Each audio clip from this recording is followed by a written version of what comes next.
రాజశేఖర రెడ్డి గారిని అభిమానించే నాయకులు, రాజశేఖర రెడ్డి గారి ఆశయాల కోసం నిలబడే నాయకుల్ని మరొక్కసారి రాజశేఖర రెడ్డి బిడ్డ మనస్ఫూర్తిగా స్వాగతిస్తూ నమస్కరించుకుంటోంది.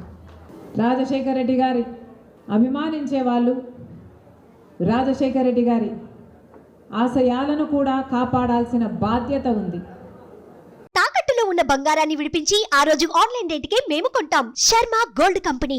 ఇక్కడ విజయవాడలో నిలబడి ఈరోజు ఆంధ్ర రాష్ట్ర ప్రజలకు రాజశేఖర రెడ్డి గారి అభిమానులందరికీ, రాజశేఖర రెడ్డి గారిని అభిమానించే నాయకులు కావచ్చు, రాజశేఖర రెడ్డి గారిని అభిమానించే ప్రజలు కావచ్చు, రాజశేఖర రెడ్డి గారిని అభిమానించే రైతులైనా, మహిళలైనా, యువకులైనా, రాజశేఖర రెడ్డి గారిని అభిమానించే ప్రతి ఒక్కరికి రాజశేఖర రెడ్డి గారి ఆశయాలను కూడా కాపాడవలసిన బాధ్యత ఉంది అని రాజశేఖర రెడ్డి బిడ్డ ఇక్కడ నిలబడి ఈ రోజున, ఈ పవిత్ర దినమున మన జెండా సాక్షిగా రాజశేఖర రెడ్డి గారిని ఆశయాలను నిలబెట్టడానికి చెయ్యి కల్పమని మనస్ఫూర్తిగా ఆహ్వానిస్తుంది.